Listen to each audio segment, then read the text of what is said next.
ചില പുരുഷന്മാർ വിചാരിക്കും ഞങ്ങൾ മരിക്കുന്നവരെ നമുക്ക് കുട്ടികളെ ഉണ്ടാക്കാൻ പറ്റുമായിരിക്കും. പക്ഷെ ആരോഗ്യമുള്ള ഒരു കുഞ്ഞിനെ കൊടുക്കാൻ പറ്റുന്ന ഒരു സമയം ഏതാണ്?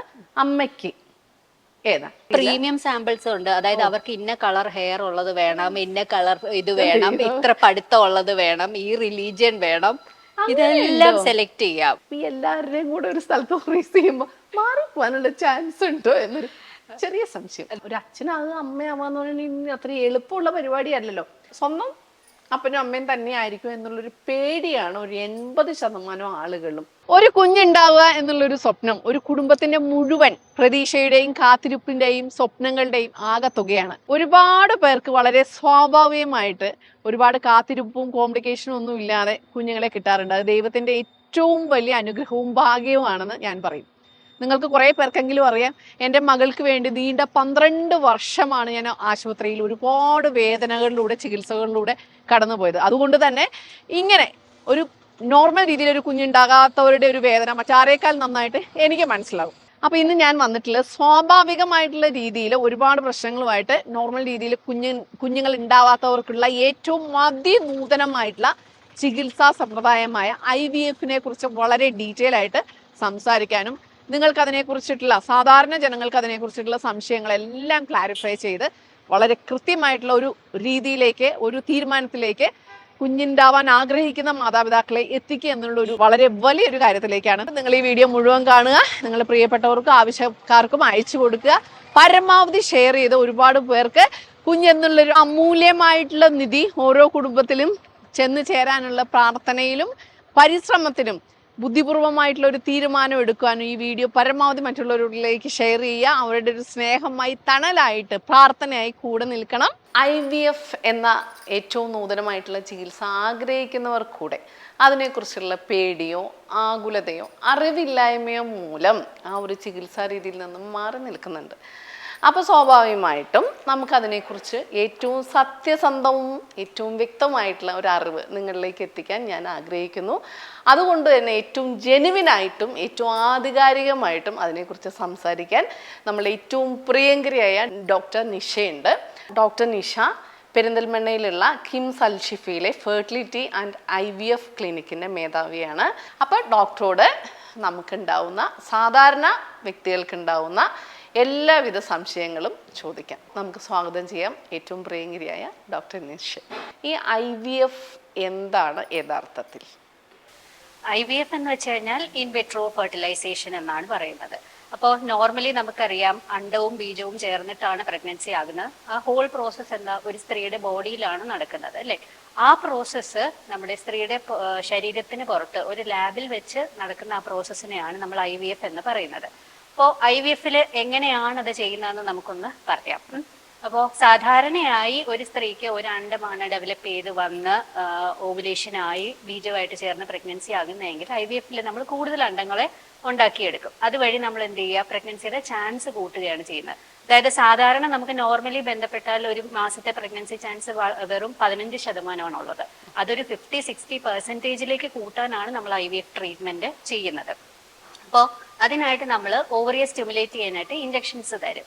ആ ഇഞ്ചക്ഷൻസ് ഒരു ആവറേജ് ഒരു 8 to 10 days കാണും. ആ ഇഞ്ചക്ഷൻസ് എടുത്ത് ഓവറിയെ സ്റ്റിമുലേറ്റ് ചെയ്ത് അണ്ടങ്ങളെയൊക്കെ ഡെവലപ്പ് ചെയ്തെടുത്തതിന് ശേഷം ശരീരത്തിന് പുറത്തേക്ക് എടുക്കും. അപ്പോൾ ശരീരത്തിന് പുറത്തേക്ക് എടുക്കുന്ന ഒരു വലിയ പ്രൊസീജിയർ ഒന്നുമല്ല, ചെറിയൊരു അനസ്തേഷ്യ തന്ന ഒരു 20 minutes ഒക്കെ എടുക്കുന്ന പ്രൊസീജിയറാണ്. അപ്പോൾ ആ പ്രൊസീജിയറിലൂടെ നമ്മൾ അണ്ടങ്ങൾ പുറത്തേക്ക് എടുത്തിട്ട് ഹസ്ബൻഡിനോട് നമ്മൾ സെമൻ സാമ്പിൾ കളക്ട് ചെയ്ത് തരാൻ പറയും.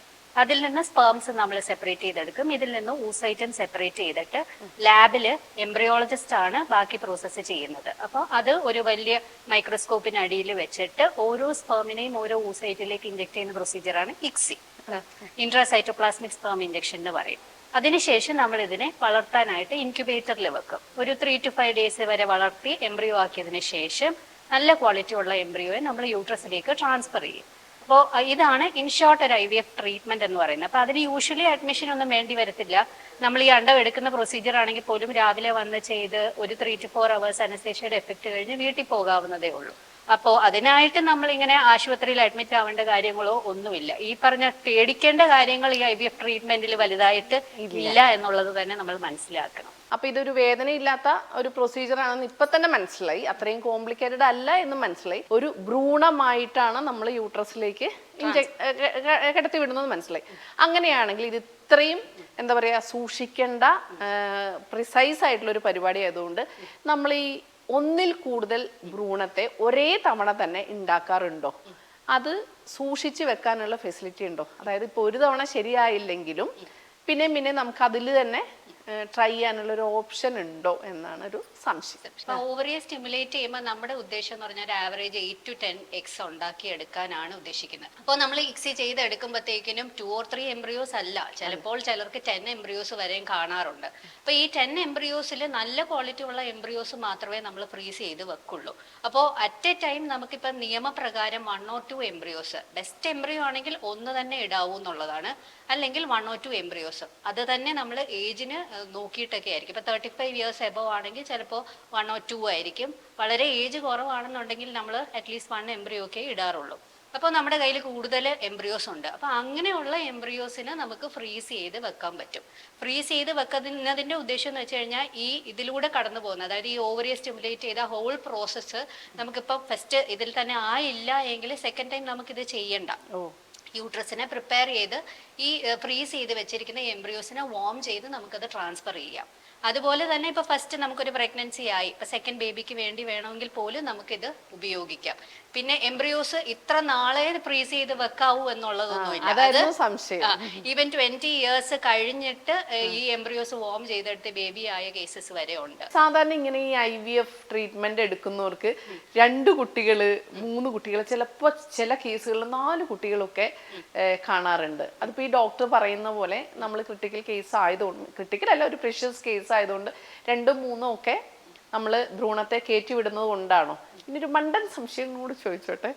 ഇനിയിപ്പോൾ നോർമലി ഇങ്ങനെ കുഴപ്പമില്ല, നമ്മൾ തന്നെ ഇങ്ങനെ സജസ്റ്റ് ചെയ്യാണ്, ട്രീറ്റ്മെൻറ്റിന് വരുന്ന ദമ്പതികൾ പറയാണ് ഞങ്ങൾക്ക് എന്താണെങ്കിലും 2 കുട്ടികൾ വേണം എന്ന് പറഞ്ഞു. അപ്പോൾ ഡോക്ടർ പറഞ്ഞ നിയമം മാറി. അങ്ങനെ നമ്മൾ സജസ്റ്റ് ചെയ്താൽ നമുക്ക് അറ്റ് എ ടൈം ഒരു ട്വിൻസ് അല്ലെങ്കിൽ ട്രിപ്ലെക്സിനുള്ള കാര്യങ്ങൾ നോക്കാൻ പറ്റുമോ നിയമപരമായിട്ട്? യൂഷ്വലി ഞാൻ പറഞ്ഞതുപോലെ എംബ്രിയോ ട്രാൻസ്ഫറിന് ഇപ്പൊ റെഗുലേഷൻസ് ഉണ്ട്. പക്ഷെ നിയമങ്ങൾ വന്നതിന് ശേഷം നമുക്ക് 2 എംബ്രിയോസ് കൂടുതൽ അല്ലെങ്കിൽ മാക്സിമം 3, അതിനപ്പുറം നമുക്ക് ട്രാൻസ്ഫർ ചെയ്യാൻ പറ്റില്ല.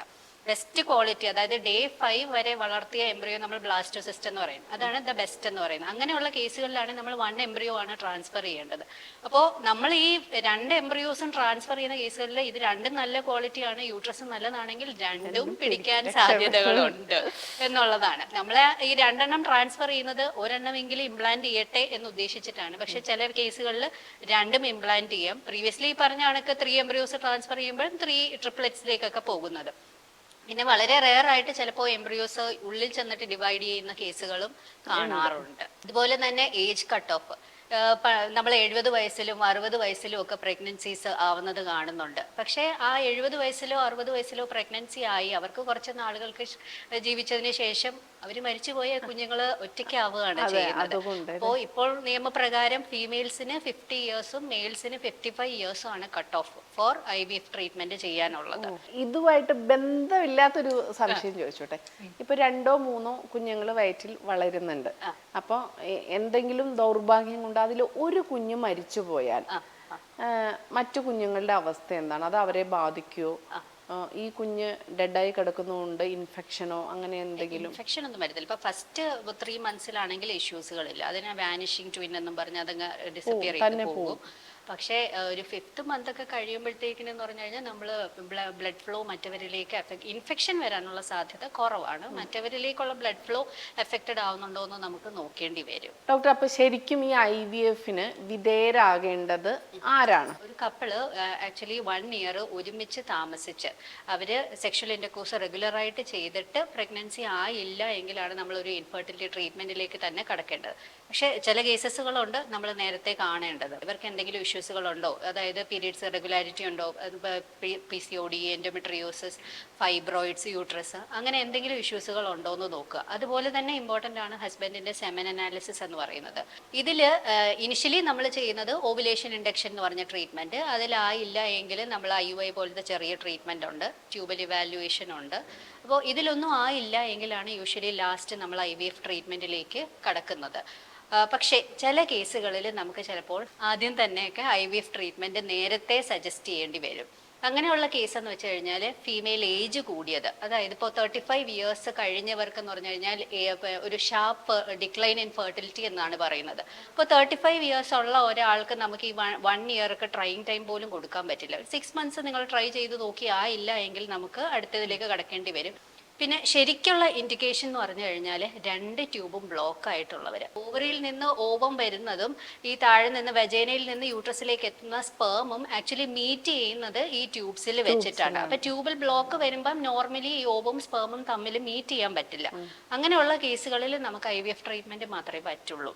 നമ്മുടെ സ്പേം കൗണ്ട് ചിലർക്ക് 0 അവസ്ഥകൾ കാണും, അസൂസ്പെർമിയ എന്ന് പറഞ്ഞ കേസുകളിൽ. അപ്പൊ അസൂസ്പെർമിയ എന്ന അവസ്ഥ വരുന്നത് ചിലപ്പോൾ ഈ സ്പേം അവിടെ ഉണ്ടാകുന്നുണ്ട്, പക്ഷെ അത് വരുന്ന പാത്തിൽ എന്തെങ്കിലും ബ്ലോക്ക് ഉണ്ടെങ്കിൽ നമുക്ക് അവിടുന്ന് കുത്തിയെടുത്ത് IVF ചെയ്യേണ്ടി വരും, ICSI ചെയ്യേണ്ടി വരും. ഇപ്പോൾ സ്പേം ഇല്ലാത്ത അവസ്ഥകളിൽ, അതുപോലെ തന്നെ സ്പേം കൗണ്ട് തീരെ കുറവുള്ള അവസ്ഥയിൽ, അതായത് ഒരു 1 മില്യൺ അങ്ങനെയൊക്കെയുള്ള സ്പേം ഉള്ള അവസ്ഥയിലും നമുക്കിതുപോലെ IVF ട്രീറ്റ്മെന്റ് വേണ്ടി വരും. എൻഡോമെട്രിയോസിസ് എന്ന അവസ്ഥയുണ്ട്. അപ്പോൾ അതിൻ്റെ സ്റ്റേജ് 4 ഉണ്ട്. അതായത് കൂടിയ ലെവലിലുള്ള എൻഡോമെട്രിയോസിന് നമുക്ക് IVF ട്രീറ്റ്മെന്റ് ആയിരിക്കും ആദ്യമേ സജസ്റ്റ് ചെയ്യുന്നത്. അപ്പോൾ ഇങ്ങനത്തെയുള്ള കണ്ടീഷൻസിലൊക്കെയാണ് നമ്മൾ യൂഷ്വലി IVF ട്രീറ്റ്മെന്റ് സജസ്റ്റ് ചെയ്യുന്നത്. പക്ഷേ അതുപോലെ തന്നെ അൺഎക്സ്പ്ലെയിൻഡ് ഇൻഫെർട്ടിലിറ്റി, അതായത് നമ്മൾ മറ്റ് ട്രീറ്റ്മെന്റുകളെല്ലാം ചെയ്തു, കൺസീവ് ചെയ്യുന്നില്ല, പ്രത്യേകിച്ച് ഇഷ്യൂസുകളൊന്നും കണ്ടുപിടിക്കാൻ പറ്റുന്നില്ല, അങ്ങനെയുള്ള കേസുകളിൽ നമുക്ക് IVF സജസ്റ്റ് ചെയ്യാറുണ്ട്. ഭാര്യയ്ക്കും ഭർത്താവിനുമുള്ള അവസാനത്തെ ഒരു പ്രതീക്ഷയാണോ IVF? അതോ ഇതിനും അപ്പുറം വേറെ എന്തെങ്കിലും ഒരു ട്രീറ്റ്മെന്റ് ഉണ്ടോ? ഇല്ല, അതിനപ്പുറം IVF-ൽ തന്നെ ഇപ്പൊ അഡ്വാൻസ്ഡ് ആയിട്ടുള്ളത് ICSI എന്ന് പറഞ്ഞ ട്രീറ്റ്മെന്റാണ്. മറ്റേ IVF-ലാണെങ്കിൽ നമ്മൾ ഒരു ഡിഷിനകത്ത് നമ്മൾ സ്പേം ഊസൈറ്റ് ഇട്ട് കൊടുക്കണം, ആ ഊസൈറ്റ് സ്പേമും തന്നെ മീറ്റ് ചെയ്യണം. അപ്പൊ അതിനേക്കാൾ ICSI എന്ന് പറഞ്ഞു കഴിഞ്ഞാൽ എംബ്രിയോളജിസ്റ്റ് ഓരോ സ്പേമിനും ഓരോ ഊസൈറ്റിലേക്ക് ഇഞ്ചെക്ട് ചെയ്ത് കൊടുക്കുക. അപ്പൊ എന്തായാലും ഫെർട്ടിലൈസ് ചെയ്യും. മറ്റേതാണെങ്കിൽ അവര് തമ്മിൽ തന്നെ ചേരണം. ഇത് നമ്മള് സഹായിക്കും. ആ ഒരു ഫെസിലിറ്റി ഇപ്പൊ നമ്മുടെ ഹോസ്പിറ്റലിൽ ഉണ്ട്, ICSI. അപ്പൊ എല്ലാ സൗകര്യങ്ങളും, എല്ലാ അഡ്വാൻസ്ഡ് ആയിട്ടുള്ള ടെക്നോളജിയും നമ്മുടെ പെരിന്തൽമണ്ണയിലുള്ള ഈ ഹോസ്പിറ്റലിൽ ഉണ്ട് അല്ലെ. അപ്പൊ ഡോക്ടർ പറയുന്നതിന്റെ ഇടയ്ക്ക് ഒരു വേർഡ് കയറി വന്നു, IUI അല്ലെ. ആക്ച്വലി ഈ IUI IVF തമ്മിലുള്ള വ്യത്യാസം എന്താണ്? IUI എന്ന് വെച്ച് കഴിഞ്ഞാൽ ഇൻട്രായൂട്രൈൻ ഇൻസെമിനേഷൻ. നോർമലി നമുക്ക് എങ്ങനെയാന്ന് വെച്ച് കഴിഞ്ഞാൽ സെക്ഷൽ കോണ്ടാക്ടിന്റെ സമയത്ത് സ്പേം വജൈനയിൽ വീഴുന്നു, ആ വീഴുന്ന സ്പേം യൂട്രസിലേക്ക് അസെൻഡ് ചെയ്ത് ട്യൂബിലെത്തി അണ്ടമായിട്ട് ചേർന്നാണ് പ്രഗ്നൻസി ആകുന്നത്. അപ്പോൾ നമ്മൾ നോർമലി കോണ്ടാക്ട് ചെയ്ത് നോക്കി പ്രഗ്നൻസി ആകുന്നില്ല, ഓവുലേഷൻ ഇൻഡക്ഷൻ ആണ് ഫസ്റ്റ് ട്രീറ്റ്മെന്റ്. അപ്പോൾ അത് ചെയ്തിട്ടും ആയില്ല എങ്കിൽ നെക്സ്റ്റ് പടിയായിട്ട് പോകുന്നതാണ് IUI എന്ന് പറയുന്നത്. അപ്പോൾ IUIയിൽ എങ്ങനെയാണെന്ന് വെച്ച് കഴിഞ്ഞാൽ നമ്മൾ ടാബ്ലറ്റ്സ് ഇഞ്ചക്ഷൻസും ഒക്കെ കൊടുത്തിട്ട് 1-2 ഇഞ്ചക്ഷൻസേ വേണ്ടി വരത്തുള്ളൂ. യൂഷ്വലി ഓവറിയെ സ്റ്റിമുലേറ്റ് ചെയ്ത് അണ്ടങ്ങൾ ഡെവലപ്പ് ചെയ്ത് ഓവുലേഷൻ്റെ സമയം ആകുമ്പോൾ ഓവുലേഷൻ ആകാനുള്ള ഒരു ഇഞ്ചക്ഷൻ എടുത്തതിന് ശേഷം ഹസ്ബൻഡിനോട് നമ്മൾ സാമ്പിൾ കളക്ട് ചെയ്ത് തരാൻ പറയും. സെമൻ സാമ്പിൾ കളക്ട് ചെയ്ത് തരാൻ പറയും. അപ്പോൾ അത് യൂഷ്വലി മാസ്റ്റർബേഷൻ വഴിയാണ് സാമ്പിൾ കളക്ട് ചെയ്ത് തരുന്നത്. ആ സെമൻ സാമ്പിളിനെ നമ്മൾ ആൻഡ്രോളജി ലാബിൽ വെച്ച് സെൻട്രിഫ്യൂജ് ചെയ്തിട്ട് നല്ല സെറ്റ് ഓഫ് സ്പേംസിനെ സെപ്പറേറ്റ് ചെയ്ത് ഒരു കുഞ്ഞ് കത്തീറ്റർ വഴി നമ്മൾ യൂട്രസിനുള്ളിലേക്ക് വെക്കുന്നതാണ് IUI എന്ന് പറയുന്നത്. യൂട്രസിനുള്ളിൽ എത്തുന്ന ഈ സ്പേമോ ഓവുമായിട്ട് ചേരേണ്ടത് തനിയെ തന്നെയാണ്. അപ്പോൾ ട്യൂബൽ ബ്ലോക്ക് ഉള്ള കേസുകളിൽ നമുക്ക് ഈ IUI ചെയ്യാൻ പറ്റില്ല. നോർമലി ഒരു പ്രഗ്നൻസി ചാൻസ് 15% ആണെങ്കിൽ ഒരു 10% കൂടെ ഈ പ്രൊസീജിയർ കൂട്ടും എന്നുള്ളതാണ് IUI നമ്മൾ യൂഷ്വലി ചെയ്യുന്നതെന്ന് വെച്ച് കഴിഞ്ഞാൽ ഇതുപോലെ മറ്റ് ട്രീറ്റ്മെന്റ് തുടക്കത്തിലുള്ള ട്രീറ്റ്മെന്റ് ചെയ്തിട്ടായില്ല എങ്കിൽ കൗണ്ട് കുറച്ച് കുറവുള്ളവർ, അതായത് ഇപ്പോൾ ഒരു നോർമലി 15 മില്യന്റെ മുകളിലാണെന്നുണ്ടെങ്കിൽ അതൊരു 10 to 15 മില്യൺ കേസുകളിൽ, അല്ലെങ്കിൽ സ്പേമിന്റെ മോട്ടിലിറ്റി കുറവുള്ള കേസുകളിൽ, പിന്നെ കോണ്ടാക്ട് ചെയ്യാൻ ചിലർക്ക് ഇഷ്യൂസുകൾ ഉള്ളവരുണ്ട്. അങ്ങനെയുള്ളവർക്കൊക്കെയാണ് നമ്മൾ ഈ IUI സജസ്റ്റ് ചെയ്യുന്നത്. അപ്പോൾ ആദ്യത്തെ IUI ഫെയിലിയർ ആയി എന്ന് വെച്ച് കഴിഞ്ഞ് നമ്മൾ ഉടനെ IVF-ലേക്ക് പോകേണ്ട കാര്യമില്ല. പറഞ്ഞല്ലോ ഓൾറെഡി IUIയുടെ പ്രഗ്നൻസി ചാൻസ് എന്ന് പറഞ്ഞു കഴിഞ്ഞാൽ ഒരു 15 to 20% ആണ്. അപ്പോൾ ഫസ്റ്റ് സൈക്കിൾ IUI ചെയ്തു, നമ്മൾ ട്യൂബ് ടെസ്റ്റ് ചെയ്ത് ട്യൂബ് ബ്ലോക്ക് ഇല്ല എന്ന് അറിഞ്ഞിട്ടുണ്ടെങ്കിൽ 2 or 3 സൈക്കിൾസ് IUI ചെയ്യാവുന്നതേ ഉള്ളൂ. 3 സൈക്കിൾസ് IUI ചെയ്തിട്ടും ആയില്ല എങ്കിൽ നമ്മൾ നെക്സ്റ്റ് സ്റ്റെപ്പായ IVF-ലേക്ക് പോകേണ്ടി വരും. ഒരുപാട് ചികിത്സ തേടാൻ ആഗ്രഹിക്കുന്നവർക്കുള്ള ഒരു സംശയം എന്താന്ന് വെച്ചിട്ടുണ്ടെങ്കിൽ ഈ IVF ട്രീറ്റ്മെന്റ് കഴിഞ്ഞാൽ ആ കുഞ്ഞിന്റെ യഥാർത്ഥ മാതാപിതാക്കൾ, അതായത് അപ്പനും അമ്മയും, അമ്മയ്ക്ക് ആ സംശയം ഉണ്ടാവില്ല അല്ലേ, സ്വാഭാവികമായിട്ടും അപ്പൻ അത് തന്നെ ആയിരിക്കും, അതായത് അപ്പന്റെ സ്പേം തന്നെയാണോ എടുക്കുക, ഹോസ്പിറ്റലോ അല്ലെങ്കിൽ അതിന്റെ സിസ്റ്റോ ഇത് വേറെ അത് ശരിയാവാത്ത രീതിയിൽ വേറെ മാറ്റുമോ, അതായത് സ്വന്തം അപ്പനും അമ്മയും തന്നെ ആയിരിക്കും എന്നുള്ളൊരു പേടിയാണ് ഒരു 80% ആളുകളും. എത്രയോ എഡ്യൂക്കേറ്റഡ് ആണ്, എത്രയോ അഡ്വാൻസ്ഡ് ആണ് ഇന്നത്തെ ലോകം അല്ലേ, എന്നിട്ട് പോലും ആളുകൾക്ക് ഇങ്ങനൊരു പേടിയുണ്ട്. യഥാർത്ഥത്തിൽ അതിന്റെ സത്യാവസ്ഥ എന്താണ്? അന്നമ്മ പറഞ്ഞ പോലെ ശരിക്കും IVF ട്രീറ്റ്മെന്റിനെ കുറിച്ച് എല്ലാവർക്കും ഉള്ള ഒരു ഭയമാണ്. അത് ആ ട്രീറ്റ്മെന്റിനെ കുറിച്ച് ബേസിക്കലി അറിയാത്തത് കൊണ്ടാണ്. ഇപ്പൊ ഞാൻ തന്നെ കേട്ടിട്ടുണ്ട്, കുഞ്ഞുങ്ങൾ ഉണ്ടായതിനു ശേഷം അത് ഇവർ IVF ട്രീറ്റ്മെന്റാ ചെയ്തത്, പക്ഷെ അവർ അച്ഛനും അമ്മയും പോലെ ഇരിക്കുന്നല്ലോ. അതായത് മനുഷ്യരുടെ വിചാരം IVF ട്രീറ്റ്മെന്റ് എന്ന് പറയുന്നത് മറ്റ് സ്പേമോ അല്ലെങ്കിൽ മറ്റ് ഊസൈറ്റോ എടുത്ത് ചെയ്യുന്നതാണ്. അത് ശരിക്കും അങ്ങനെ അല്ല. നമ്മളൊരു പേഷ്യന്റ് വന്നു കഴിഞ്ഞാൽ IVF ട്രീറ്റ്മെന്റിനാണെങ്കിൽ നമ്മൾ അവർക്ക് ഉപയോഗിക്കുന്ന അവർക്ക് എടുക്കുന്ന എല്ലാ സാമ്പിളുകളിലും സാമ്പിൾ എടുക്കുന്ന ഓരോ ഡിഷസിലും അവരുടെ പേരും MR നമ്പരും ഹസ്ബൻഡിന്റെ പേരും വൈഫിന്റെ പേരും അതിനകത്ത് കാണും. അത് ഒരാളല്ല, 2 or 3 പേരാണ് അത് ക്രോസ് ചെക്ക് ചെയ്യുന്നത്. ഒരാൾ ഒരു പ്രൊസീജിയർ ചെയ്യുമ്പോഴത്തേക്കിനും അയാൾ ചെയ്യുന്നത് ശരിയാണോ എന്ന് ക്രോസ് ചെക്ക് ചെയ്യാൻ വേറൊരാളും കൂടെ തന്നെ ഉണ്ട്. അത് 2 or 3 തവണ ക്രോസ് ചെക്ക് ചെയ്തതിന് ശേഷം മാത്രമാണ് ഓരോ പ്രൊസീജിയേഴ്സും നമ്മൾ കടന്നു പോകുന്നത്. പേഷ്യന്റിനെ പേര് വിളിച്ച് നമ്മൾ ട്രാൻസ്ഫറിന് കയറ്റുമ്പോഴാണെങ്കിലും പേഷ്യന്റിന്റെ പേര് വിളിച്ച് അവരുടെ ID ടാഗ് കൃത്യമായിട്ട് നോക്കി ഇതെല്ലാം 2 or 3 തവണയെങ്കിലും ക്രോസ് ചെക്ക് ചെയ്തിട്ടാണ് നമ്മളിത് ചെയ്യുന്നത്. എൻ്റെ ഒരു സംശയം, കേരളത്തിലെ തന്നെ വളരെ സ്പെഷ്യലൈസ്ഡ് ആയിട്ടുള്ള ഒരു ഹോസ്പിറ്റലാണ്, മൾട്ടി സ്പെഷ്യാലിറ്റി ഹോസ്പിറ്റലാണ്.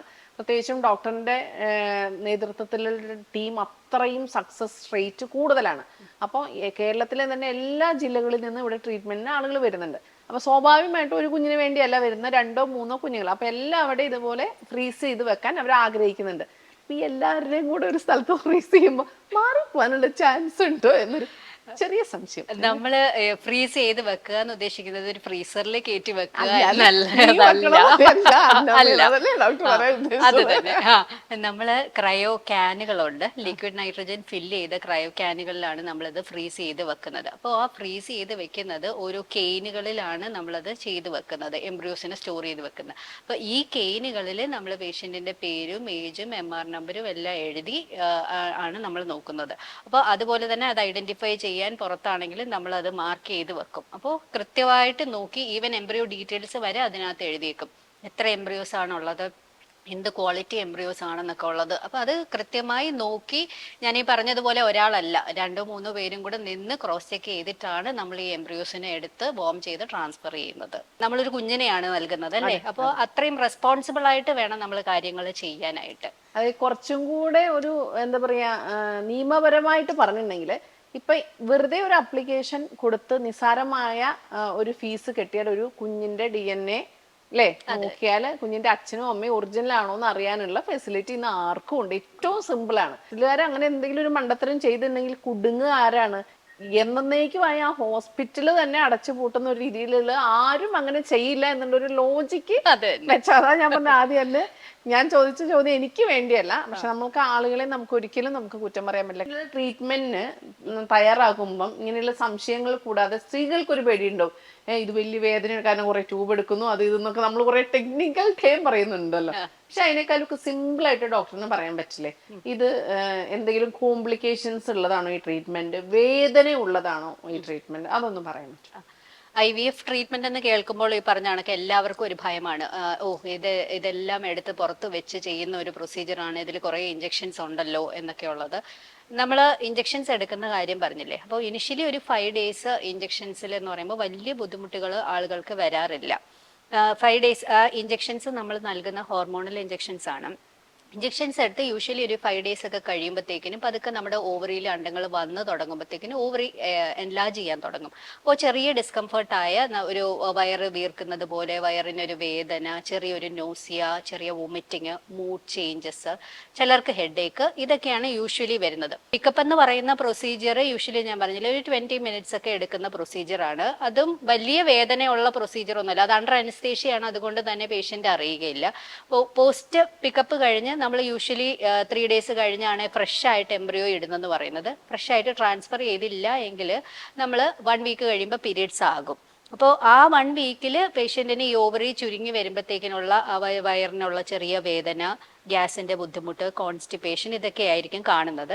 PCOD ഉള്ള പേഷ്യൻസിൽ കുറച്ച് എക്സാജറേറ്റഡ് ആയിട്ട് കാണാറുണ്ട്. അപ്പൊ അതൊക്കെ കൺട്രോൾ ചെയ്യാനുള്ള മെഡിസിൻസുകളൊക്കെ തന്നെ ഉണ്ട്. ഒരു കുഞ്ഞ് എന്നുള്ള ഏറ്റവും വലിയൊരു സ്വപ്നത്തിന് വേണ്ടി ഭാര്യയും ഭർത്താവും കുടുംബാംഗങ്ങളും അവരുടെ സുഹൃത്തുക്കളും ഒക്കെ ഒന്ന് ശ്രമിക്കുമ്പോൾ, പ്രാർത്ഥിച്ച് ഒരുമിച്ച് നിൽക്കുമ്പോൾ ഈ ചെറിയ ചെറിയ ബുദ്ധിമുട്ടുകളൊക്കെ നമുക്ക് കാറ്റിൽ പറത്താം അല്ലെ? അതെ അതെ.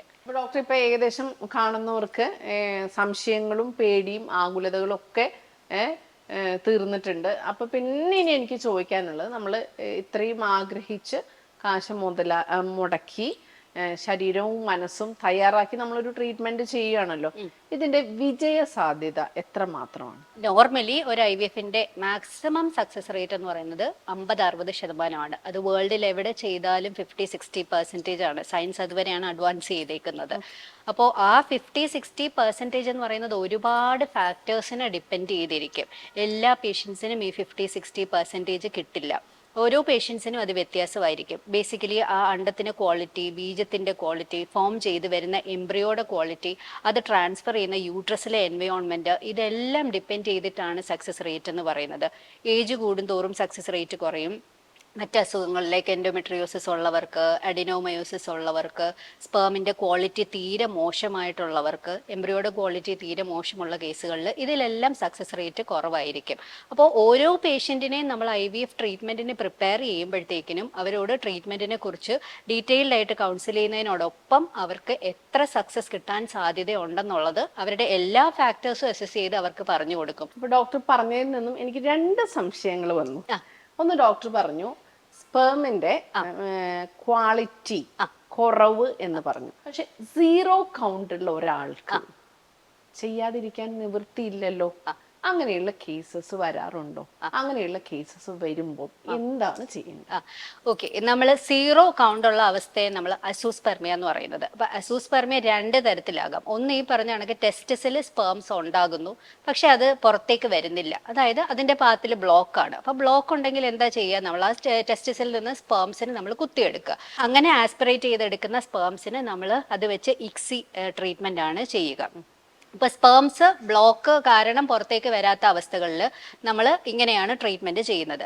ഇനി സ്പേം പ്രൊഡക്ഷൻ കുറവുള്ള അവസ്ഥയുണ്ട്, വളരെ പുറത്തേക്കൊന്നും സ്പേം കാണാത്ത അവസ്ഥയുണ്ട്, പക്ഷേ കുത്തിയെടുത്തു കഴിഞ്ഞാൽ ചിലപ്പോൾ കാണും. അങ്ങനെയുള്ള അവസ്ഥകളിലാണെങ്കിൽ നമുക്ക് ഈ പറഞ്ഞ പോലെ സ്പേം കുത്തിയെടുത്ത് ICSI ചെയ്യാവുന്നതേ ഉള്ളൂ. പക്ഷേ സ്പേംസ് തീരെ ഇല്ലാത്ത അവസ്ഥകളിലാണെങ്കിൽ പിന്നെ നമുക്ക് ഡോണർ സ്പേമിലേക്ക് പോകാനേ വഴിയുള്ളൂ. അതിന് നിയമവശങ്ങൾ ഒരുപാട് കോംപ്ലിക്കേറ്റഡ് ആയിരിക്കും അല്ലെ? അതിന് നമ്മൾ സ്ട്രിക്റ്റ് ആയിട്ടുള്ള റെഗുലേഷൻസ് ഉണ്ട്. ഡോണർ നമ്മൾ ART ബാങ്കിൽ നിന്നായിരിക്കും നമ്മൾ എടുക്കേണ്ടി വരിക. ഇപ്പൊ ART ബാങ്കിൽ നിന്ന് പ്രൊഫൈലുകളെല്ലാം നമ്മൾ നോക്കി സ്ട്രിക്റ്റ് ആയിട്ട് ഇതെല്ലാം നോക്കിയതിന് ശേഷമായിരിക്കും നമ്മളൊരു സാമ്പിൾ എടുത്ത്, ഡോണർ ആകുമ്പോൾ നമുക്ക് ഈവൻ IUI ആണെങ്കിലും ചെയ്യാൻ പറ്റും. ഇപ്പൊ നമ്മൾ ബ്ലഡ് ബാങ്കിൽ പോയി നമ്മൾ ബ്ലഡ് വാങ്ങാറുണ്ട്. പക്ഷെ അത് ആരുടെ ബ്ലഡ് ആണ് എന്താണെന്നൊന്നും നമ്മൾ അറിയാറില്ല, ആരാണ് കൊടുക്കുന്നതെന്നും അറിയില്ല. പക്ഷെ സ്വീകരിക്കുമ്പോൾ ബ്ലഡ് ബാങ്കുകാർക്ക് അവരുടേതായിട്ടുള്ള മാനദണ്ഡങ്ങൾ ഉണ്ടാവും. അപ്പൊ ഈ സെമൻ ഡൊണേറ്റ് ചെയ്യുന്നത് ആരായിരിക്കും? അത് ഈ വഴി പോകുന്നവർക്കൊക്കെ വന്ന് ഡൊണേറ്റ് ചെയ്യാൻ പറ്റുമോ? നമ്മളൊരു ജനറേഷനെയാണ് സൃഷ്ടിക്കുന്നത് അല്ലെ? നമ്മൾ ബ്ലഡ് സ്വീകരിക്കുമ്പോൾ അവർക്ക് എന്താ മഞ്ഞപ്പിത്തം ഉണ്ടോ എന്ന് നോക്കും, കുടിച്ചിട്ടുണ്ടോ, അങ്ങനെ കുറെ കാര്യങ്ങൾ നോക്കില്ലേ? അതുപോലെ തന്നെ ആയിരിക്കും ഇതും? അതെ അതെ. അതിനകത്ത് ഒരുപാട് കാര്യങ്ങളെല്ലാം ചെയ്ത് ഏജ് കട്ട് ഓഫ് ഉണ്ട്, അവരുടെ സ്പേമിന്റെ കൗണ്ട്, മോട്ടിലിറ്റി ഇതെല്ലാം അസസ് ചെയ്യും. ഈവൻ എത്ര വരെ പഠിച്ചിട്ടുണ്ട്, അവരുടെ ബ്ലഡ് ഗ്രൂപ്പ് എന്താണ്, അവരുടെ HIV HBCG അതെല്ലാം നോക്കി, ഹോർമോൺസ് അല്ല ഇൻഫെക്ഷൻസുകളെല്ലാം നോക്കിയതിന് ശേഷമാണ് നമ്മൾ ഈ സാമ്പിൾ യൂഷ്വലി ഒരു 6 months വെച്ച് കഴിഞ്ഞിട്ടാണ് ഇത് കൊടുക്കുന്നത്. അല്ലാതെ ശരിക്കും സെമൻ ബാങ്ക് ഉണ്ടോ? ART ബാങ്ക് എന്ന് പറഞ്ഞുകൊണ്ട് ART ബാങ്കിൽ നിന്ന് നമുക്ക് സാമ്പിള് മേടിക്കാൻ പറ്റും. ഹോസ്പിറ്റലുകളിൽ ചില ഹോസ്പിറ്റലിനോട് അസോസിയേറ്റ് ചെയ്ത് ART ബാങ്ക്സ് കാണാറുണ്ട്. പിന്നെ അവർക്ക് തന്നെ പ്രൊഫൈൽ സെലക്ട് ചെയ്യാനുള്ള, അതായത് അത് ഡിപ്പെൻഡ് ചെയ്യും. ഒന്നും അറിയത്തില്ല. പ്രീമിയം സാമ്പിൾസ് ഉണ്ട്, അതായത് അവർക്ക് ഇന്ന കളർ ഹെയർ ഉള്ളത് വേണം, ഇന്ന കളർ ഇത് വേണം, ഇത്ര പഠിത്തം ഉള്ളത് വേണം, ഈ റിലീജിയൻ വേണം, ഇതെല്ലാം സെലക്ട് ചെയ്യാം. അപ്പം അതെല്ലാം ഈ ഒരു സാധനത്തിൽ റിലീജിയനെ നോക്കുന്നവരുണ്ട്. എല്ലാം എഴുതും. അവർക്ക് ഇഷ്ടമുള്ള പാട്ട് ഏതാ, അവർക്ക് ഇഷ്ടമുള്ള ഫുഡ് ഏതാണ്, ഇതെല്ലാ കാര്യങ്ങളും അവരെ കുറിച്ചുണ്ടാകും. പ്രൊഫൈലില് എല്ലാ ഡീറ്റെയിൽസും ഉണ്ടാകും. അത്ര സിമ്പിൾ ആയിട്ടുള്ള പരിപാടിയല്ല. അല്ലല്ല, അപ്പൊ അത് റേറ്റ് വ്യത്യാസം വരും. ഇതെല്ലാം അറിയണമെങ്കിൽ കുറച്ചും കൂടെ റേറ്റ് ഉള്ള പ്രീമിയം സാമ്പിൾസുകൾ കിട്ടും. ഇപ്പൊ നമ്മുടെ പ്രൊസീജിയർ ഒക്കെ കഴിഞ്ഞു, IVF കംപ്ലീറ്റ് ആയിട്ട് വിജയകരമായിട്ട് നമ്മൾ പൂർത്തിയാക്കി. നമ്മുടെ അമ്മ അല്ല ലേഡി ഗർഭിണിയായി. ഓക്കെ, അത് കഴിഞ്ഞാൽ നമ്മൾ എന്തെങ്കിലും പ്രൊസീജിയർ ചെയ്യേണ്ടതുണ്ടോ എന്നുള്ളത് ഒരു സംശയം. പിന്നെ കേരളത്തിൽ മാത്രമല്ല, ഇന്ത്യയിൽ മാത്രമല്ല, ഇന്റർനാഷണലി ഇവിടെ ഈ ഹോസ്പിറ്റലിൽ ഒത്തിരി രോഗികളുണ്ടെന്ന് നമ്മൾ അറിഞ്ഞിട്ടുണ്ട്. അപ്പൊ അങ്ങനെയുള്ളവർക്ക് ഇപ്പൊ നമ്മൾ ഗർഭിണിയായി വേറെ പ്രൊസീജിയർ ഒന്നും ഇല്ല, ഉണ്ടോന്ന് എനിക്കറിയില്ല, ഡോക്ടർ ഒന്നും പറയണം, ഇല്ല എന്ന് ഉറപ്പായാൽ അവരവരുടെ ഹോസ്പിറ്റലുകളിൽ ബാക്കിയുള്ള കാര്യങ്ങൾ ചെയ്യാനും പ്രസവം നടത്താനും ഉള്ള അങ്ങനെ വല്ല കോംപ്ലിക്കേഷനും ഉണ്ടോ, അതിനുള്ള ചാൻസ് ഉണ്ടോ? ഒരു IVF ട്രീറ്റ്മെന്റ് ചെയ്തു, നമ്മൾ ബ്ലഡ് നോക്കി β-HCG പോസിറ്റീവ് ആണെന്ന് കണ്ടു, ഇപ്പോൾ പ്രഗ്നൻസി ആയി. ഇനി ഈ പ്രഗ്നൻസി ആയത് യൂട്രസിനുള്ളിലാണോ യൂട്രസിന് പുറത്താണോ, എത്ര എണ്ണം ഉണ്ട്, ഇതെല്ലാം നമ്മൾ ഫെർദർ ആയിട്ട് സ്കാൻ ചെയ്ത് നോക്കുമ്പോഴാണ് അറിയുന്നത്. അപ്പോൾ യൂഷ്വലി പോസിറ്റീവ് ആയി കഴിഞ്ഞ് മറ്റ് സിംറ്റംസുകളൊന്നും ഇല്ലെങ്കിൽ ഒരു 2 വീക്സ് കഴിഞ്ഞിട്ട്, അതായത് 6 വീക്സിലൊക്കെ ആയിരിക്കും നമ്മൾ സ്കാൻ ചെയ്ത് നോക്കുന്നത്. അപ്പോൾ പ്രഗ്നൻസി ഹെൽത്തി ആണ്, സിംഗിൾ ആണ്, കുഴപ്പമൊന്നുമില്ല, വേറെ കോംപ്ലിക്കേഷൻസ് ഒന്നും ഇല്ല എന്നുണ്ടെങ്കിൽ ഒരു സാധാരണ പ്രഗ്നൻസിയിൽ നിന്ന് വ്യത്യാസം വരുന്നത് എന്താണെന്ന് വെച്ച് കഴിഞ്ഞാൽ, IVF പ്രഗ്നൻസിയിൽ ആദ്യത്തെ 3 മാസം എക്സ്ട്രാ മരുന്നുകൾ നമുക്ക് കാണും. അപ്പോൾ ആ എക്സ്ട്രാ മരുന്നുകൾ നമ്മൾ പ്ലാസൻ്റ ഫോം ചെയ്ത് വരുന്നത് ഒരു 3rd മന്തിലാണ്. അതുവരെ നമ്മൾ സപ്പോർട്ട് പുറത്തുനിന്ന് തന്നെ കൊടുക്കണം. ആ സപ്പോർട്ടുകൾ നമുക്ക് ഫസ്റ്റ് 3 മന്ത്സ് കാണും. അത് കഴിയുമ്പോൾ വൺസ് പ്ലാസൻ്റ ടേക്ക് ഓവർ ചെയ്ത് കഴിയുമ്പോൾ കോംപ്ലിക്കേഷൻസ് ഒന്നും ഇല്ല എന്നുണ്ടെങ്കിൽ യൂഷ്വലി നമുക്ക് ഈ മെഡിസിൻസ് ഒക്കെ കുറച്ച് പോകാവുന്നതേ ഉള്ളൂ. അപ്പോൾ പക്ഷേ നമ്മളിതൊരു പ്രഷ്യസ് പ്രഗ്നൻസിയാണ്, നമ്മൾ കഷ്ടപ്പെട്ടിട്ടാണ് ആയേക്കുന്നത്. അപ്പോൾ അങ്ങനെയുള്ള കേസുകളിൽ എപ്പോഴും എല്ലാ സെറ്റപ്പും ഉള്ള, അതായത് നല്ല എക്സ്പീരിയൻസ്ഡ് ആയിട്ടുള്ള ഗൈനക്ക് സെറ്റപ്പ് ഉള്ളതും, അതുപോലെ തന്നെ അൾട്രാസൗണ്ട്, ഫീറ്റൽ മെഡിസിൻസ് ഉള്ള സ്ഥലങ്ങളിലും, NICU സെറ്റപ്പ് ഉള്ള സ്ഥലങ്ങളിലും ഹോസ്പിറ്റൽസുകളിലും പ്രഗ്നൻസി കെയർ ചെയ്യുന്നതായിരിക്കും നല്ലത്. നമ്മുടെ ഇവിടെയാണെങ്കിൽ നമുക്ക് എക്സ്പീരിയൻസ്ഡ് ആയിട്ടുള്ള ഗൈനക്കോളജിസ്റ്റ് ഉണ്ട്, ഫീറ്റൽ മെഡിസിൻ ഡിപ്പാർട്ട്മെന്റ് ഉണ്ട്, അതുപോലെ തന്നെ അഡ്വാൻസ്ഡ് ആയിട്ടുള്ള NICU ഫെസിലിറ്റി ഉണ്ട്. കാരണം IVF പ്രഗ്നൻസിയിൽ ചിലപ്പോൾ ടേം വരെ പോകാം, ചിലപ്പം പ്രീ ടേം പോകാനുള്ള സാധ്യതകളുണ്ട്. അപ്പോൾ പ്രീ ടേം ബേബീസിനെ ആകുമ്പോഴത്തേക്കിനും എന്തായാലും NICU ലെവൽ 3 ഉള്ള ഹോസ്പിറ്റൽസ് തന്നെ തിരഞ്ഞെടുക്കുന്നതായിരിക്കും നല്ലത്. ഒരു സ്ത്രീക്ക് ഗർഭിണിയാകാൻ പറ്റിയ ഏറ്റവും നല്ല പ്രായം ഏതാണ്? ഒരു പുരുഷന് അച്ഛനാവാൻ, അതായത് സെമൻ അതിൽ സ്പേം ഏറ്റവും കൂടുതൽ ആരോഗ്യത്തോടെ ഇരിക്കുന്ന ഒരു, അതായത് ചില പുരുഷന്മാര് വിചാരിക്കും ഞങ്ങൾ മരിക്കുന്നവരെ നമുക്ക് കുട്ടികളെ ഉണ്ടാക്കാൻ പറ്റുമായിരിക്കും, പക്ഷെ ആരോഗ്യമുള്ള ഒരു കുഞ്ഞിനെ കൊടുക്കാൻ പറ്റുന്ന ഒരു സമയം ഏതാണ്? അമ്മയ്ക്ക് ഏതാണ്? സ്ത്രീയുടെ കാര്യം പറയുകയാണെങ്കിൽ നമ്മൾ ശരിക്കും നോക്കുകയാണെങ്കിൽ ബിറ്റ്വീൻ 25 to 30 ആണ് ഏറ്റവും നല്ല പ്രായം എന്ന് പറയുന്നത്. പണ്ടൊക്കെ ആണെങ്കിൽ നമുക്ക് പറഞ്ഞാണെങ്കിൽ 25-30 ഇയേഴ്സ് എന്ന് പറയാൻ പറ്റുമായിരുന്നു. പക്ഷേ ഇപ്പോഴത്തെ അവസ്ഥയിൽ സ്ത്രീകൾക്ക്, നമ്മളെല്ലാവരും പഠിച്ചു, നമ്മൾ എല്ലാവർക്കും ആഗ്രഹം ജോലി നേടി നല്ലൊരു സെറ്റ്, നമ്മുടെ ജീവിതം ഒന്ന് സെറ്റ് ആയതിനു ശേഷം പ്രഗ്നൻസി നോക്കുക എന്നുള്ളതാണ്. മെയിൽസിന്റെ കാര്യം പറയുകയാണെങ്കിൽ സ്ത്രീകളുടെ പോലെ അത്രയും ഏജ് ഇപ്പൊ 30s അങ്ങനെയല്ല, ഈവൻ 40-50s വരെ അവരുടെ സ്പേം ക്വാളിറ്റി നിൽക്കാറുള്ളതായി കാണുന്നുണ്ട്. പക്ഷേ ബെറ്റർ 30s-നും 40s-നും ഇടയ്ക്ക് പ്രഗ്നൻസി ആകുന്നത് തന്നെയാണ് നല്ലത്. ഇപ്പൊ സപ്പോസ് നമുക്ക് 25 to 30 ഇയേഴ്സ് പ്രഗ്നൻസി ആകണ്ട, നമുക്ക് ഡിലേ ചെയ്യണം എന്നുണ്ടെങ്കിൽ ഈവൻ എഗ് ഫ്രീസിങ് വരെ അവൈലബിൾ ആണ്. ഇങ്ങനെ വെച്ചേക്കാണ്. ഇപ്പൊ ഒരാൾക്ക് കല്യാണം കഴിക്കണ്ട, അല്ലെങ്കിൽ ഇപ്പൊ കല്യാണം കഴിക്കണ്ട, എന്റെ എല്ലാ ബാധ്യതകളും തീർന്ന് അടിച്ചു പൊളിച്ച് ഞാൻ ഈ ലോകം മൊത്തം കണ്ട് എക്സ്പ്ലോർ ചെയ്തതിന് ശേഷം ഉത്തരവാദിത്തം, കാരണം ഒരു അച്ഛനാകുക അമ്മയാവാന്ന് പറഞ്ഞാൽ അത്ര എളുപ്പമുള്ള പരിപാടിയല്ലല്ലോ, കുറച്ച് എന്താ ബുദ്ധിമുട്ടുള്ള കാര്യം തന്നെയാണ്. അത് അനുഗ്രഹീതമായിട്ടുള്ള ഒരു പരിപാടി ആയതുപോലെ തന്നെ കുറച്ച് കോംപ്ലിക്കേറ്റഡും ആണ്, കുറച്ച് ഉത്തരവാദിത്തം എടുക്കും. പക്ഷെ എല്ലാ പുരുഷന്മാർക്കും സ്ത്രീകൾക്ക് ഉടനെ അത് എടുക്കണ്ട, എന്നാൽ അവർക്ക് ഭാവിയിൽ ഒരു കുഞ്ഞ് വേണം.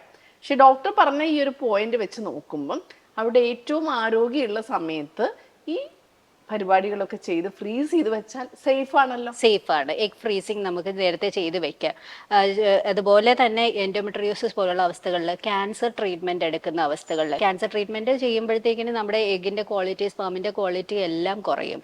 അപ്പോൾ അതിന് മുന്നേ ഊസൈഡ് ഫ്രീസിങ്ങും സ്പേം ഫ്രീസിങ്ങും ഒക്കെ ചെയ്ത് വെച്ചതിന് ശേഷം നമുക്ക് ട്രീറ്റ്മെന്റിലേക്ക് പോകാവുന്നതേ ഉള്ളൂ. അപ്പോൾ ഇതൊക്കെ സയൻസ് അഡ്വാൻസ്ഡ് ആയി ഇരിക്കുന്നത് കാരണം ഇത്രയും നമുക്ക് ഫ്രീസിങ്ങും ഇതെല്ലാം ചെയ്ത് വെക്കാം. അപ്പൊ ഡോക്ടറെ കാര്യങ്ങളൊക്കെ പറഞ്ഞു, എനിക്കെല്ലാം ക്ലിയർ ആയി. അപ്പോൾ ഇന്ന് കേരളത്തിൽ, പ്രത്യേകിച്ചും കേരളത്തിലാണ് ഞാൻ കരുതുന്നതിൽ ഏറ്റവും കൂടുതൽ ഇങ്ങനെ IVF സെന്റേഴ്സ് ഉള്ളത്. എത്രയോ വർഷങ്ങളായിട്ടുണ്ട് അല്ലേ? ഇപ്പൊ ഏത് മുക്കിനും മൂലയ്ക്കും എന്താ പറയാ, പെട്ടിക്കട പോലെ എന്ന് പറയുന്ന പോലെ IVF സെന്റേഴ്സാണ് ഏറ്റവും കൂടുതൽ പരസ്യവും അല്ലേ? കാരണം ഈ കുഞ്ഞ് എന്നുള്ളൊരു സ്വപ്നമാണ് ഏറ്റവും കൂടുതൽ മാർക്കറ്റ് ചെയ്യപ്പെടുന്നത്, പച്ചയായിട്ട് പറഞ്ഞ. അങ്ങനെയാവുമ്പോൾ അങ്ങനെയുള്ള സെന്റേഴ്സ് ഏറ്റവും താഴ്ന്ന ലെവല് തൊട്ട് ഏറ്റവും അഡ്വാൻസ്ഡ് ആയിട്ടുള്ള ലെവൽ വരെ ഉണ്ട് IVF-ന് മാത്രമായിട്ടുള്ള സെന്ററുകൾ. അങ്ങനെയുള്ളപ്പോൾ എന്തുകൊണ്ട് കിംസ് അൽഷിഫ പോലെയുള്ള ഒരു മൾട്ടി സ്പെഷ്യാലിറ്റി ഹോസ്പിറ്റൽ ഇതിന് ഇത്രയും സ്പെഷ്യലൈസ് ചെയ്യണം, അല്ലെങ്കിൽ ഇങ്ങനെ ഒരു ഹോസ്പിറ്റലിലേക്ക് ഈ ഒരു കാര്യത്തിന് വേണ്ടി നമ്മൾ വരണം? അതിനുള്ള ഉത്തരം കൂടെ ശരിക്കും അങ്ങനെ ഒരു ചോദ്യം ഇവിടുത്തെ ഒരു ഡോക്ടർ എന്നുള്ള രീതിയിൽ എനിക്ക് ചോദിക്കാൻ പാടുള്ളതല്ല. പക്ഷേ നമ്മൾ ഇത്രയും നേരം തുറന്ന് സംസാരിച്ചു. എൻ്റെ പ്രിയപ്പെട്ടവർക്ക് മനസ്സിലായി ഡോക്ടർ അത്രയും സത്യസന്ധമായിട്ട് ഒരു ഹോസ്പിറ്റലിൻ്റെ ഭാഗത്തു നിന്നേ അല്ല ഡോക്ടർ സംസാരിച്ചത്, മറ്റുള്ളവർക്ക് വേണ്ടിയിട്ടാണ്. അപ്പോൾ ഡോക്ടർ അതുകൂടെ വളരെ സത്യസന്ധമായിട്ട് എനിക്കൊന്ന് പറഞ്ഞു. അന്നമ്മ പറഞ്ഞതുപോലെ ഒത്തിരി IVF സെന്റേഴ്സുകൾ കേരളത്തിലുണ്ട്. കൂടുതലും സ്റ്റാൻഡ് അലോൺ IVF സെന്റേഴ്സുകളാണ്. ഡിഫിക്കൾട്ടായ ഒരു പ്രഗ്നൻസിയിലൂടെ കടന്നുപോയ ഒരാളാണ് അല്ലെ അന്നമ്മ. അപ്പൊ ആ പ്രഗ്നൻസിയിലുള്ള ബുദ്ധിമുട്ടുകൾ അന്നമ്മയ്ക്ക് അറിയാം. ഇത്തരം പ്രഗ്നൻസികളെ ഹാൻഡിൽ ചെയ്യണമെങ്കിൽ എല്ലാവരും ഇതുപോലെ എല്ലാ ഡിപ്പാർട്ട്മെന്റ്സും ഉള്ള ഒരു ഹോസ്പിറ്റലിൽ തന്നെ നമ്മൾ ചെന്നെത്തേണ്ടതാണ്. നമ്മുടെ ഹോസ്പിറ്റൽ പറയുകയാണെങ്കിൽ നമുക്കൊരു ബുട്ടീക് സെറ്റപ്പാണ്. നമുക്ക് 4-5 ഗൈനക്കോളജിസ്റ്റുകളുണ്ട്, എക്സ്പീരിയൻസ്ഡ് ആയിട്ടുള്ള ഗൈനക്കോളജിസ്റ്റുകളാണ്. നമുക്ക് NICU ഫീറ്റൽ റേഡിയോളജി ഡിപ്പാർട്ട്മെന്റ് ഉണ്ട്, NICU ലെവൽ 3 എക്സ്പീരിയൻസ്ഡ് ആയിട്ടുള്ള നിയോനെറ്റോളജിസ്റ്റുകളുണ്ട്. അതുപോലെ തന്നെ ക്രിട്ടിക്കൽ കെയർ, കാർഡിയോളജി, ന്യൂറോളജി, ഏത് സപ്പോർട്ട് വേണമെങ്കിലും നിങ്ങൾക്ക് കിട്ടാവുന്ന രീതിയിലാണ് അൽഷിഫയിൽ സെറ്റ് ചെയ്തിരിക്കുന്നത്. അതുകൊണ്ട് തന്നെ നമ്മുടെ ഒരു ഫെർട്ടിലിറ്റി ട്രീറ്റ്മെന്റുകൾ മാത്രമല്ല, ഫെർട്ടിലിറ്റി ട്രീറ്റ്മെന്റിൽ നമുക്ക് ഇതുപോലത്തെ ഇഷ്യൂസുകളൊക്കെ മിക്ക പേഷ്യൻസിനും വരാറുണ്ട്. IVF ട്രീറ്റ്മെന്റ് കഴിഞ്ഞ് പ്രഗ്നൻസി ആകുന്നവരിൽ ഇത്തരം കോംപ്ലിക്കേഷൻസുകളൊക്കെ കാണാറുണ്ട്. അപ്പോൾ ആ കോംപ്ലിക്കേഷൻസുകളെല്ലാം നമ്മുടെ ഒരു പ്രഷ്യസ് പ്രഗ്നൻസിയാണ്. അത് ഹാൻഡിൽ ചെയ്യണമെങ്കിൽ അത് ഉള്ള ഒരു എല്ലാ ഇതും കൂടെ ഡിപ്പാർട്ട്മെന്റുകളും കൂടെ ഉള്ള ഒരിടത്ത് ചെയ്യുന്നതായിരിക്കും എപ്പോഴും നല്ലത്. അപ്പോ അത് നിങ്ങൾക്ക് ഓഫർ ചെയ്യാൻ ഞങ്ങൾക്ക് കഴിയും. തീർച്ചയായിട്ടും. അപ്പൊ 36 വർഷത്തെ സേവന പാരമ്പര്യത്തിന്റെ ഒരു വിശ്വാസത്തിൽ നിന്നാണ് ഡോക്ടർ ഈ സംസാരിക്കുന്നത്. അപ്പൊ ധൈര്യമായിട്ട് നിങ്ങൾക്ക് പെരിന്തൽമണ്ണയിലുള്ള കിംസ് അൽഷിഫയിലുള്ള ഷിഫ ഫെർട്ടിലിറ്റി സെന്ററിലേക്ക് ധൈര്യത്തോടെ വരാം. ഇതേപോലെ ചിരിച്ച മുഖവുമായിട്ട് ഏറ്റവും ആശ്വാസത്തിന്റെ കുളിരുമായിട്ട് നിഷ ഡോക്ടറിന്റെ ടീമും ഈ ഹോസ്പിറ്റലിലെ മുഴുവൻ ടീം നിങ്ങളുടെ ഒരു കുഞ്ഞ് എന്നുള്ളൊരു സ്വപ്നം പൂവണിയാനായിട്ട് നിങ്ങളുടെ കൂടെ ഉണ്ടായിരിക്കും. അപ്പോൾ ഇതുവരെയുള്ള എൻ്റെ മണ്ടത്തരങ്ങളല്ലാത്തതുമായിട്ടുള്ള എല്ലാ കുരുത്തക്കേട് ചോദ്യങ്ങൾക്കും വളരെ ശ്രദ്ധാപൂർവം ഏറ്റവും സത്യസന്ധമായിട്ട് ഒരു ഹോസ്പിറ്റലിൻ്റെ ഒരു ഡോക്ടർ എന്നുള്ള നിലയിലല്ലാതെ നമ്മളുടെ ഓഡിയൻസിന് വേണ്ടി എല്ലാ കാര്യങ്ങളും പറഞ്ഞ് ക്ഷമയോടെ എന്നെ സഹിച്ച, വളരെ വ്യക്തമായി കൃത്യമായിട്ട് പറഞ്ഞു തന്ന എൻ്റെ പ്രിയപ്പെട്ട നിഷ ഡോക്ടറിന് 1000 നന്ദി, നമസ്കാരം. Thank you. It was lovely talking to you. Thank you so much. ഇന്ന് ഇന്ത്യയിൽ, പ്രത്യേകിച്ച് കേരളത്തിൽ, മെഡിക്കൽ ഫീൽഡിലും ടെക്നോളജിയിലും ആധുനിക മെഷീനുകളുടെ കാര്യത്തിലും ലോക നിലവാരത്തിൽ എത്തിയിട്ടുണ്ട്. നമുക്ക് ആവശ്യമായിട്ടുള്ള മികച്ച ചികിത്സയും വിദഗ്ധരും ഇന്ന് നമ്മുടെ സ്വന്തം നാട്ടിൽ തന്നെ ലഭ്യമാണ്. പ്രതീക്ഷകളുടെ ഒരു പുതിയ ലോകം ഇവിടെ തുറക്കുന്നു. സോ എന്ത് പ്രശ്നങ്ങൾക്കും പരിഹാരം ഉണ്ട് എന്ന് നമ്മൾ തിരിച്ചറിഞ്ഞ് ചികിത്സ തേടുകയാണ് വേണ്ടത്. ഒരു കുഞ്ഞെന്ന വലിയൊരു സ്വപ്നം പൂവണിയാൻ ഈ വീഡിയോ ഒരുപാട് പേർക്ക് ഉപകാരപ്പെടും എന്ന വിശ്വാസത്തോടെ, പ്രാർത്ഥനയോടെ നിർത്തട്ടെ. നിങ്ങളുടെ സ്വന്തം അന്നം.